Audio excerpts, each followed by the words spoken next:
Good morning everybody. Today I am in the hills above the Haweswater Reservoir and I'm going to be looking at how I can use perspective to give my images depth.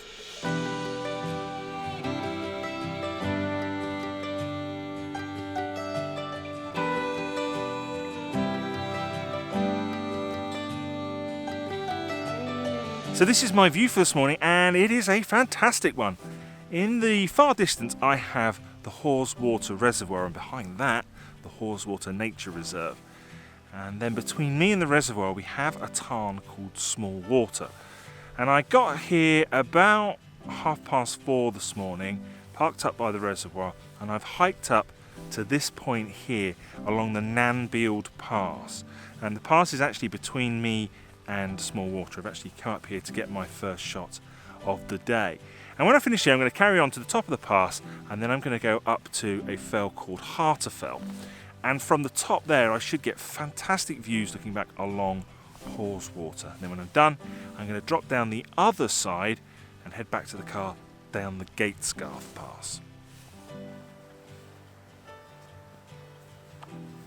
I've already got my first shot of today set up, and as I said earlier I want to focus on using perspective to give my photographs a sense of depth. And at a risk of patronising some of you, perspective is the phenomenon where things that are closer to you seem bigger. And so what I've got here in my foreground is a rock. And then in the midground I have the tarn, and then in the distance we have the reservoir. And what the eye does when it sees this is it realises that the rock in reality is much smaller than the reservoir. Therefore, the reservoir must be much further away. And that's what gives a photograph its depth. The other thing I'm trying to do today is to create a journey through the photograph. What I want is for the eye to go to the rock in the foreground first. That's my primary subject, if you like. And then I want it to take a journey through the photo and move up the frame from the rock to the tarn and then up to the reservoir in the background. And another thing about perspective is that people expect things at the bottom of the frame to be closer to them. And so in order to exaggerate that, I'm shooting in portrait orientation today, and I've stacked the three items, the three key elements of the shot, one on top of another.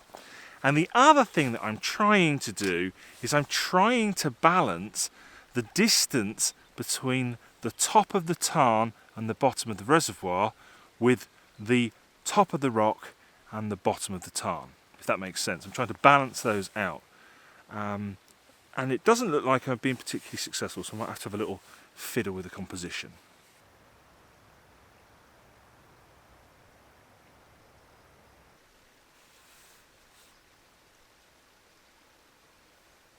That looks a lot better. All I've done is just raise the camera, 15 centimeters, something like that, and that makes a big difference. The height of the camera is so important when you're using foreground, and I use it to control the distance between the top of my foreground and the bottom of my background, or in this case my midground. Conditions today, I'll be honest with you, they're not brilliant. It's very sort of overcast and grey. This is quite a difficult place to shoot. It's so steep-sided that it takes a really long time for the sun to get up above the hills. So by the time it does, the light can be pretty harsh. Now normally I quite like these conditions, but this scene's really lacking contrast today. It's a little bit washed out, so I'm going to have to work really hard in Lightroom to get some sort of contrast into this morning's photos. The sun is just starting to peek over the top of Harterfell now, so I'm actually getting a little bit of light on my foreground, which I think is really nice. So I'm going to grab a few shots now.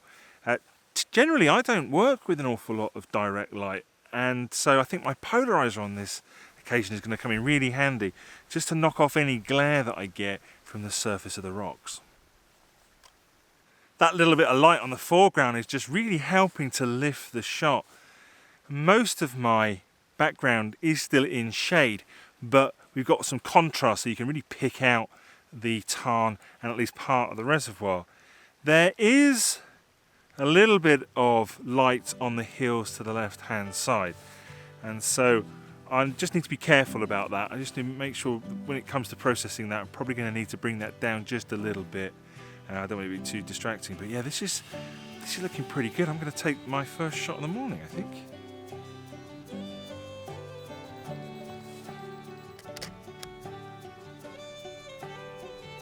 Lovely.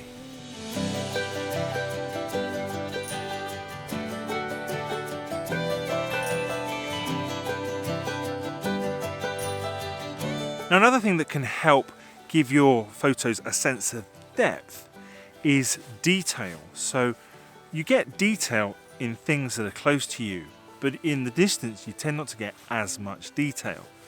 And so what I'm doing here today is I'm focusing on the top of this rock here, and that's about 3 or 4 meters away from the camera. I'm shooting at 28mm, and that should give me plenty of depth of field at f11 so that things are sharp front to back.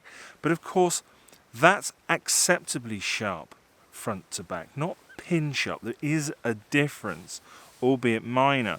And some of you might be tempted to focus stack shots like this, but what happens is you end up getting everything razor sharp from front to back. And of course what that does is that has the effect of minimizing the depth that you get in a shot. So that's the main reason why I tend not to focus stack my photographs. I think I've got the shot that I came for today. To be honest with you, this was really a scouting exercise. I'd done some research and I thought that the tarn would make great mid-ground with the reservoir in the background. All I needed to do today was come and find some foreground interest, which I've done. I do like a big rock. So what's going to happen now is that I will mark this point on the map, and I will come back at some point later on in the year and try and get this shot for real. In the meantime, I'm going to try and figure out where I want the light to come from, where I want the sun. Now, later on in the year, as the sun rises further to the north, we might get it so that it's rising directly behind the view of the reservoir. So we've got the rock in the foreground, the tarn, then the reservoir, and then the rising sun. Now that could be a really cool shot. So yeah, I'll go home and I'll do some planning and I'll figure out what time of year that's going to happen, and then I'll make a plan to come back.